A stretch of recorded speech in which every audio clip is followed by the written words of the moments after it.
Hi guys, how are you? I hope you all are great. তো আজ আমি তোমাদের সাথে শেয়ার করব মাধ্যমিকের আগে আমার 1 মান্থের স্ট্র্যাটেজি। সো এটা হতে চলেছে একটা স্ট্র্যাটেজি ভিডিও।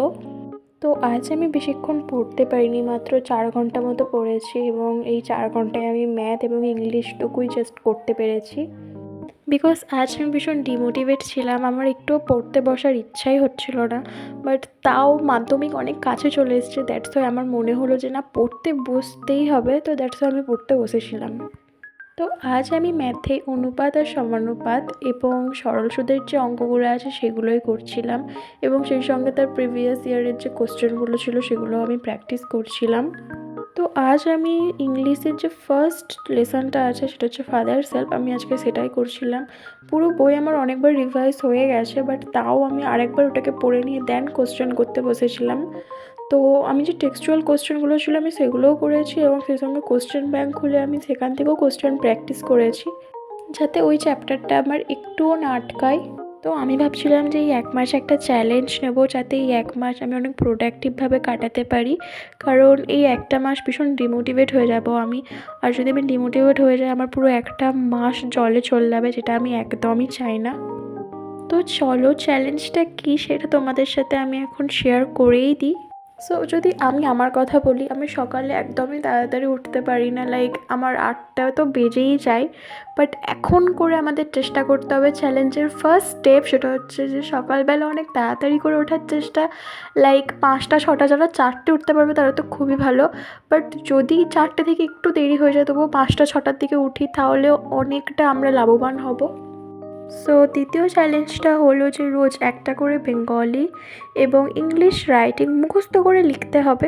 তোমরা চাইলে লিখে লিখেও মুখস্থ করতে পারো, বা তোমরা চাইলে এরকমও করতে পারো, একদিন বেঙ্গলি একদিন ইংলিশ রাইটিংও করতে পারো তোমরা। বাট আমি চাই যে দুটোই একই দিনেই করতে, আমি চেষ্টা করবো আমার দিক থেকে। কারণ আমরা অনেকেই জানি যে মাধ্যমিকে কিন্তু রাইটিং কমন আসে না। যদি আমরা রাইটিং রেডি এবং প্র্যাকটিস করে যাই, তাহলে কিন্তু আমাদের যদি রাইটিং কমন নাও আসে, তাহলেও কিন্তু আমরা সেটাকে লিখে আসতে পারবো। তো তৃতীয় চ্যালেঞ্জটা হলো রোজ ম্যাথ, ফিজিক্যাল সায়েন্স এবং ইংলিশ করতেই হবে। কারণ এই 3টে সাবজেক্ট হচ্ছে আমার উইক সাবজেক্ট। আমি আমার কথা বলছি, এই 3টে সাবজেক্ট খুবই উইক সাবজেক্ট আমার। তো এই 3টে সাবজেক্টে আমি খুব একটা ভালো পারি না, লাইক ইংলিশ তো তাও পেরেছি, বাট এই দুটো সাবজেক্ট আমি একদমই পারি না। তো এই জন্য আমি এই 3টেকে রোজ রেখেছি। তোমরা চাইলে এই 3টের জায়গায় অন্য কোনো এও রাখতে পারো সাবজেক্ট, লাইক যেগুলোতে তোমরা উইক। ধরো হিস্ট্রি রাখতে পারো, জিওগ্রাফি রাখতে পারো, যেগুলোতে তোমরা উইক সাবজেক্টগুলো তোমরা রাখতে পারো রোজ। তো রোজ করলে সেগুলো আমাদের আর উইক থাকবে না।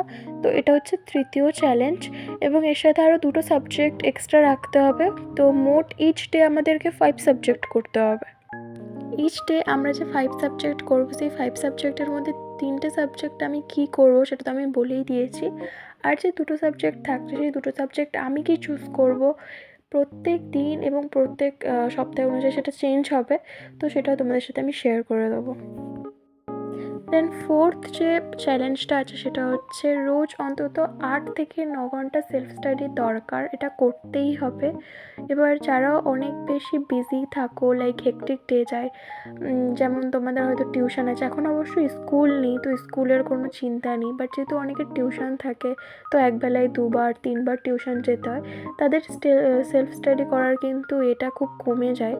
তো তোমরা চাইলে তোমরা দিনে 5 থেকে 6 ঘন্টাও সেলফ স্টাডি করতে পারো।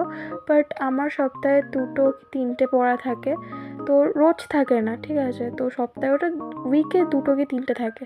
তো দ্যাটস ওয়াই আমি ভাবলাম যে সেই যখন আমি ঘরে বসেই থাকবো, তো আমি 8-9 ঘন্টা সেলফ স্টাডি করবো। তো তোমরা তোমাদের অনুযায়ী সেলফ স্টাডির যে আওয়ার আছে সেই আওয়ারটা তোমরা বাড়াতেও পারবে, কমাতেও পারবে। বাট আমার মনে হয় যে এই টাইমে কমানো একদমই উচিত না, আর এই টাইমে টিউশন যাওয়া একদম উচিত না। এই টাইমে আমাদের যতটা পারবো নিজে থেকে সেলফ স্টাডি করা উচিত, কারণ বছরের শুরু থেকেই আমরা টিউশন যাচ্ছি, এবং সেখান থেকে টিউশনে যা যা করাবার কথা সব কিছুই তারা আমাদের করিয়ে দিয়েছে। এখন আমাদের টেস্ট পেপার সলভ, লাইক এই ধরনের জিনিসগুলোই আমার করা উচিত এখন। 5 নম্বর যে চ্যালেঞ্জ আছে সেটা হচ্ছে রোজ 11টার মধ্যে ঘুমোতে হবে। যেহেতু অনেক সকালবেলা আমরা উঠে পড়ছি, তো দ্যাটস ওয়াই আমাদের ঘুম কিন্তু খুব একটা ভালো হবে না। তো যদি আমরা রাতে অনেক তাড়াতাড়ি ঘুমোতে যাই তবেই কিন্তু আমরা সকালে অনেক তাড়াতাড়ি উঠতে পারবো। তো দ্যাটস ওয়াই 11টা থেকে 11:30টার মধ্যে সবাই ঘুমিয়ে পড়ার চেষ্টা করবে, যাতে সকালবেলা তোমরা অনেক তাড়াতাড়ি উঠতে পারো। এবং 6 নম্বর যে চ্যালেঞ্জটা আছে সেটা হচ্ছে বিভিন্ন সাবজেক্টের যে প্রিভিয়াস ইয়ার কোশ্চেনগুলো আছে, লাইক 10 বছরের কোশ্চেন, সেগুলোকে অবশ্যই করতে হবে, কারণ সেখান থেকে অনেক কমন তোমরা পেয়ে যাবে। তো অবশ্যই সেগুলো করতে হবে সলভ। অ্যান্ড আমার অলরেডি হয়ে গেছে সব কটা subject, but math and physical সায়েন্সটা বাকি আছে। তো ম্যাথ অ্যান্ড ফিজিক্যাল সায়েন্সটাও আমি করছি এখন, প্রিভিয়াস ইয়ার যে সলভগুলো আছে সেগুলো করছি। তো অবশ্যই কিন্তু এটা করতে হবে। সো গাইস, এই 6টাই ছিল চ্যালেঞ্জ। তো তোমরা যদি চাও তোমরাও কিন্তু আমার সাথে এই চ্যালেঞ্জটা নিতে পারো। আর যারা এই চ্যালেঞ্জটা নিচ্ছ তারা অবশ্যই কমেন্ট করে জানাবে, যাতে আমি জানতে পারি যে আমার সাথে কারা কারা আছে। এবং ডে টু ডের যে চ্যালেঞ্জগুলো থাকবে সেই ভিডিওগুলোও আমি ডে টু ডে আপলোড করে দেবো, যাতে তোমরা এটা দেখতে পারো যে আমি এই চ্যালেঞ্জটা ঠিকঠাক পূরণ করতে পেরেছি কি না। তো আমি চ্যালেঞ্জটা কাল থেকেই স্টার্ট করব। কাল হচ্ছে 1 তারিখ ডিসেম্বরের, তো কাল থেকেই স্টার্ট করবো এবং এই চ্যালেঞ্জটা 30 দিন মতো চলবে। সো আজকের এর জন্য এতটুকুই। আশা করছি ভিডিওটা তোমাদের কাছে ভালো লেগে থাকবে। যদি ভালো লেগে থাকে তাহলে অবশ্যই একটা লাইক, কমেন্ট অ্যান্ড সাবস্ক্রাইব করে দিও। So tata.